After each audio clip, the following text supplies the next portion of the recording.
Sterling Hayden, born Sterling Relia Walter on March 26, 1916, in Montclair, New Jersey, lived a life of adventure, artistry, and inner conflict.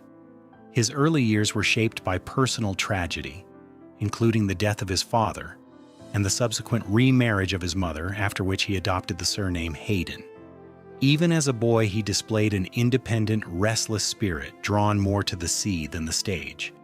His life would become a complex interplay of public acclaim and private struggle, revealing a man equally at home navigating oceans as he was navigating the treacherous currents of Hollywood's golden age. Early life and seafaring dreams. From a young age, Hayden felt the call of adventure rather than stardom. He dropped out of high school and went to sea as a teenager, quickly proving himself as a capable sailor. By his early 20s, he had become a ship captain, commanding schooners across oceans and gaining first-hand experience of the sea's beauty and danger. This time at sea shaped his worldview, instilling independence, courage, and a desire for freedom.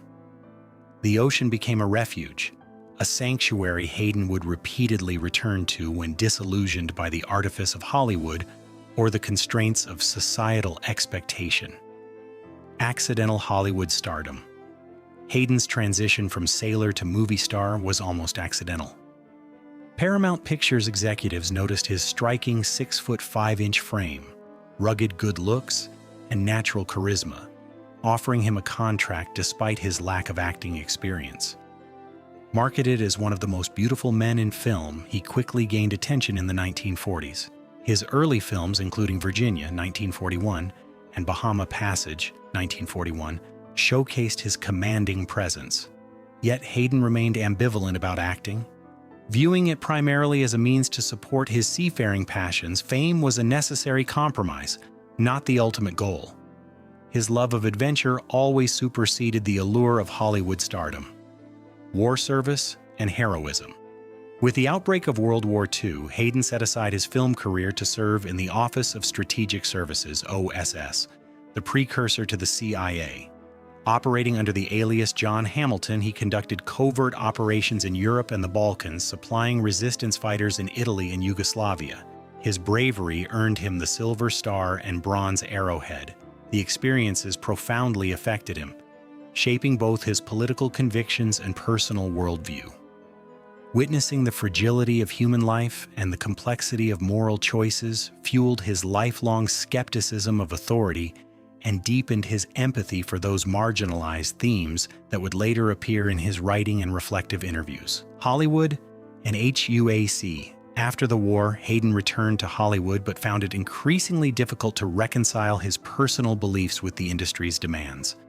In 1951, during the Red Scare, he was subpoenaed by the House Un-American Activities Committee, HUAC. Having briefly joined the Communist Party in the post-war years, he reluctantly named names, a decision he later called the greatest shame of his life. This act of public betrayal haunted him, inspiring much of his writing, including his acclaimed autobiography, Wanderer, 1963. The episode marked a turning point, highlighting the tension between survival in Hollywood and remaining true to his conscience. Iconic film career. Despite personal and political turmoil, Hayden delivered unforgettable performances in the 1950s and 1960s. He brought stoic intensity to roles in films like The Asphalt Jungle, 1950, portraying doomed criminals with raw authenticity. His work with Stanley Kubrick in The Killing, 1956, and Dr. Strangelove, 1964, showcased his versatility, moving from tense noir to dark satire.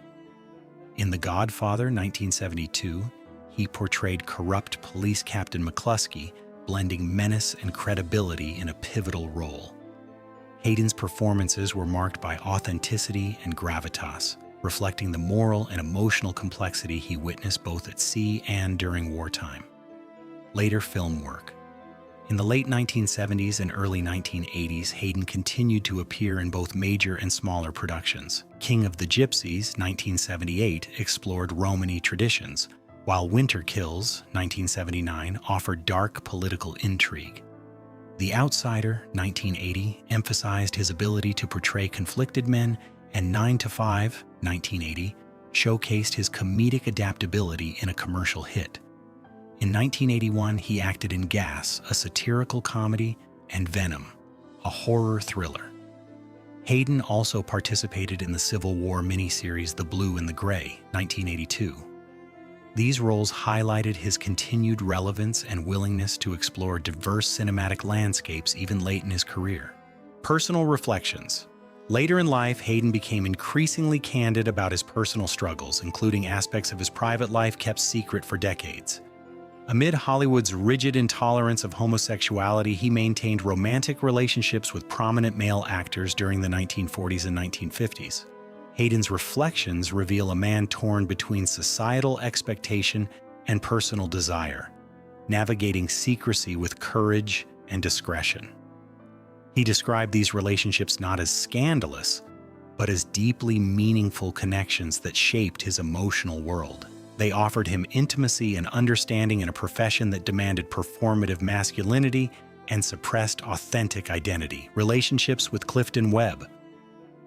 Among his early secret companions was Clifton Webb, a classically urbane actor known for his elegance and wit. Webb, widely rumored to be gay, never publicly confirmed his orientation. Despite outward differences, Hayden and Webb shared a profound understanding of the pressures of leading double lives. Their interactions included philosophical discussions about art, identity, and the loneliness of hidden desires.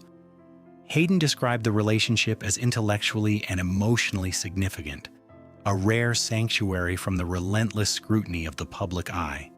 Their bond illustrated the quiet courage required to sustain intimacy in an era when disclosure could destroy careers. Connection with Anthony Perkins. Hayden also formed a discreet connection with Anthony Perkins, best known for Psycho. Their relationship occurred before Perkins' fame peaked, characterized by secrecy and mutual introspection.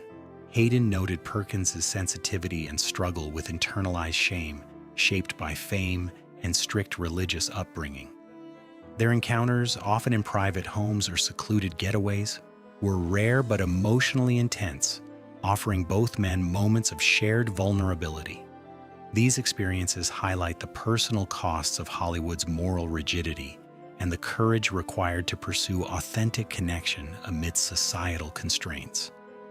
Relationship with Sal Mineo. Hayden spoke of a brief but impactful liaison with Sal Mineo, the young star of Rebel Without a Cause. Mineo represented a defiant, younger generation constrained by Hollywood's strictures. Hayden admired his courage and emotional rawness, feeling protective of his fragile energy. Their relationship, though short-lived, left a lasting impression, especially as Mineo's career faltered and his life ended tragically.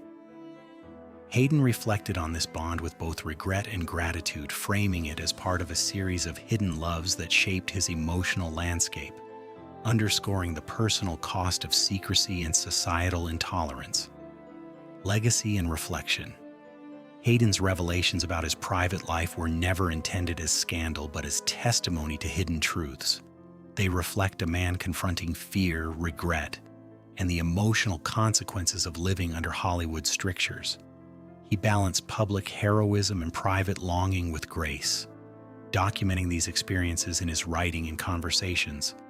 His willingness to name companions, while controversial, honors their significance and preserves their memory. Hayden's life ultimately embodies the tension between authenticity and conformity, demonstrating the courage needed to navigate both fame and personal truth in a world that often punished difference. Death and posthumous recognition. Sterling Hayden passed away from prostate cancer on May 23, 1986 in Saugus, Massachusetts at the age of 70.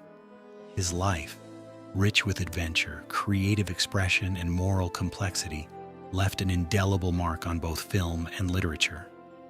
Posthumous assessments recognize him as an actor of extraordinary range and a man of profound integrity and courage. His legacy extends beyond cinema into personal and political realms, reflecting the struggles and triumphs of an individual striving to remain true to himself amidst societal pressures, Hollywood's illusions, and his own restless spirit. Conclusion. Sterling Hayden's life was a remarkable blend of daring, artistry, and introspection.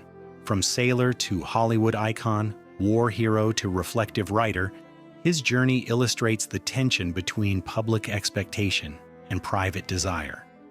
His candid reflections on love, secrecy, and morality reveal a man profoundly aware of human complexity.